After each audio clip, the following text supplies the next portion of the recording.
Part 1 Before the Danger. Chapter 1 As Free as a Bird.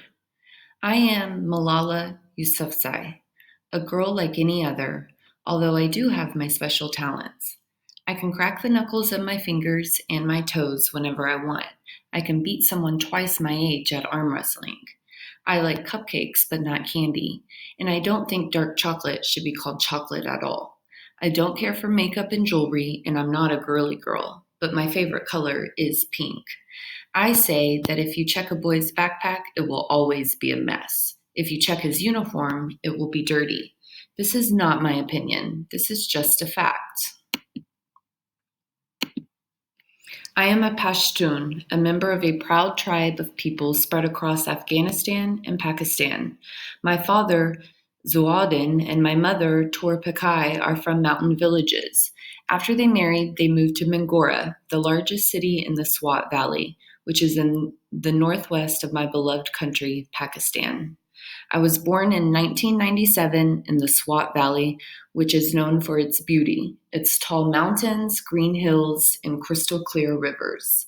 I am named for a brave young Pashtun girl named Malala of Maiwand in Afghanistan.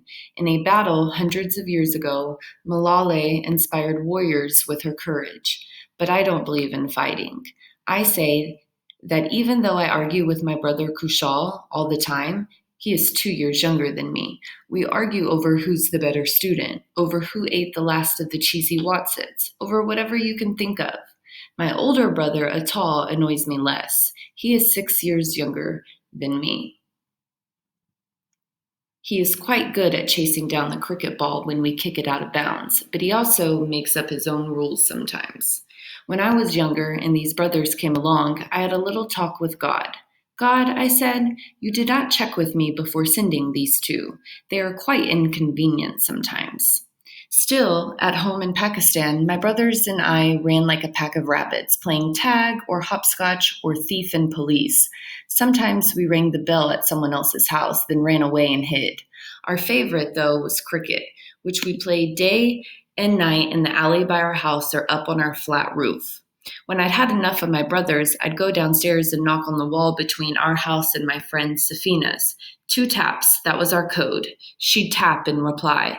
Safina is a couple of years younger than me, but we were very close. We often copied each other, but once I thought she had gone too far, when my only toy, a pink plastic cell phone my father had given me, went missing. That afternoon, when I went to play with Safina, she had the same phone. She said it was hers, but I didn't believe her. When she wasn't looking, I took a pair of her earrings. The next day, a necklace. When my mother found out, she was so upset she wouldn't look at me. Safina stole from me first, I cried. But that didn't matter to my mother. You're older, Malala, she said. You should have set a good example. I felt shame, knowing that my father would be so disappointed in me.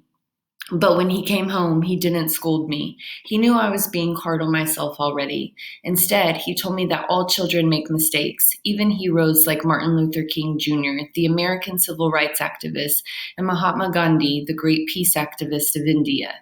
Then he shared a saying that his father used to tell him: "A child is a child when he's a child, even if he's a prophet." He meant that even people who go on to do great things can do childish things because they were children once. Our Pashtun tribe believes in badal, or revenge. One bad action must be answered by another. I thought Safina had stolen from me, so I stole from her. But my taste of badal was bitter. Safina and I quickly got back to being friends, and I vowed then that I would never seek revenge again. For as long as I can remember, our house had been full of people, a never-ending stream of neighbors, relatives, and friends of my father. One of the most important parts of being a Pashtun is always opening your door to a visitor. In the back of our house, my mother and the women would gather to cook and laugh and talk about new clothes, jewelry, and other ladies in the neighborhood. My father and the men would sit in the men's guest room and drink tea and talk politics. I would sometimes wander away from the children's games, tiptoe through the crowd of women, and join the men, drinking in every word about the big world beyond our valley. After a while, I would go to the women to listen to their whispers and their laughter. My favorite part? The scarves and veils covering their heads were gone. Their long, dark hair and pretty faces, made up with lipstick and henna, were lovely to see. Where I grew up, women follow the code of purdah, where they are separated from men and cover themselves in public. Some, like my mother, draped scarves over their faces. Others covered themselves with long, flowing black robes, and sometimes even black gloves and socks. They hid every bit of skin, even their eyes. But when the women were away from men, they would show their beautiful faces, and I would see a whole new world. I always wondered how it felt to live in hiding. Even as a little girl, I told my parents that no matter what other girls did, I would never cover my face like that. My mother and some of our other relatives were shocked, but my father said I could do as I wished. Malala will live as free as a bird, he told everyone.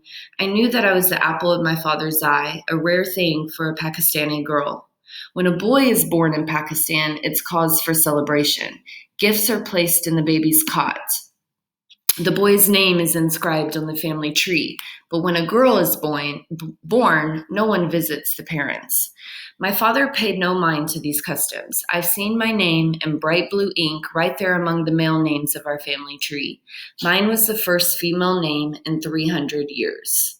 Sometimes when I thought about the future, I remembered the kite flying contest we had as kids. The boys who wanted to win tried to cut the other girls' kite strings. I always felt a bit sad to see the pretty kites sputter to the ground. I worried that my future could be cut down just like those kites, simply because I was a girl. As Safina and I got older, we'd be expected to cook and clean for our brothers. We couldn't be lawyers or engineers, fashion designers or artists, or most other things we dreamed of. And we wouldn't be allowed to go outside our homes without a male relative to accompany us. I often wondered how free I could ever really be. My father was hopeful. Look at this girl, said my father with pride when I learned to read. She is destined for the skies. I was far luckier than most girls in one other way. Two, my father ran a school, the Kushal School. It was a humble place with nothing more than blackboards and chalk, and it was right next to a smelly river. But to me, it was a paradise. My father did every job in the school. He was the teacher, the principal, and the janitor. After he paid the school's bills, not much money was left for food, but the school had been my father's dream, and we were all happy to be living it.